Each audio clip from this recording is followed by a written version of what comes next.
if I tell the family, hey, everybody get your jackets on and whatever, we're going to go out, the first thing I'm going to hear out of everybody is where we're going. Isn't that what's going to happen wherever you are? Where are we going? Never mind that. We're just going out. You're going to have to trust me. We're going to go to the place that I'm taking you. Well, I don't know. Maybe I'm not going to like it all of a sudden. Or even if you make it more clear, say, we're going out to eat. They still want to say, well, where are we going? Maybe I don't want that. Maybe I don't like that. There's no trusting going on there.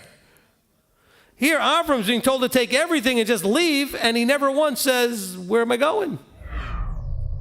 People misunderstand sometimes that the book they have in their hand, known as the scriptures or the Bible or whatever you call it, the Word, is not a history of everybody that ever lived and everything that's ever happened to their line or their families. This is a family story, a family album about one line of the family tree. But there are other families. But this is the family story that starts with Avram.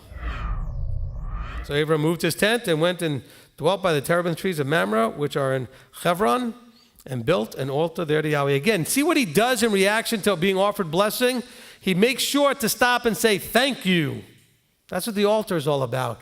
Praise, thank you, appreciation, making that offering. See, he promises all kinds of stuff, and I don't think we spend enough time saying thank you. So, what equals righteousness? I mean, see what we have playing out here. Okay, first of all, we see that he did this thing in chapter 14, which means he did something that showed he was trusting and obeying. We see going back to chapter 12, he was trusting and obeying. And so here he's childless with no heir, and he goes out and he says, no, look, that's not going to be. Eliezer is not going to be your heir. I know you don't have a child, but one born from your body is going to be your child. And not only that, but let me show you the stars in the heaven. And Avram believed and trusted in what Yahweh said, and that is an action. So he merited to be called righteous because he did what was right. He believed and trusted what his heavenly Father told him and showed him. Yes, we are declared right by belief, because by belief we take action, and those actions manifest and demonstrate that we actually believed, trusted, had confidence in, took as true, whatever word you want to put in there. And so that's why a lot of us figure, well, why try? I can't be perfect, so what's the point? But you can be honest, which also means when you make a mistake, you can be honest. You can be simple. So many people in the body are overcomplicating everything.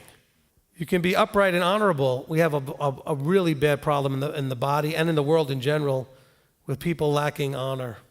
They are not acting honorably. We see this all over social media especially, that people just do not know how to behave in an honorable manner. What was that covenant? It goes back to the whole idea again, trusting, obeying, and believing. As simple as that. It's the same covenant all the way through. Isn't that the same problem Adam and Chava had in the garden? You know, did Yahweh really say? In other words, do you trust him? And they should have said, yes, we trust him. He really did say. And I don't need to know what that fruit might do for me. He just said not to eat it. That's good enough for me. See, the covenant's always been the same. I want us to take a much more full understanding. You can't just read a verse only on its surface. Immersed could also have to do with the simple idea of being baptized. You were immersed or baptized in the name of Messiah. But I think it goes a lot deeper, meaning you have immersed yourself in that he's Messiah, he's the Torah, he's the truth, he's life, he's light. You've immersed yourself in all of that. Does that make sense? So he says, those of you that have immersed yourself into Messiah and put on, what does it mean to put on Messiah? He says, do as I do. Imitate me. Follow me.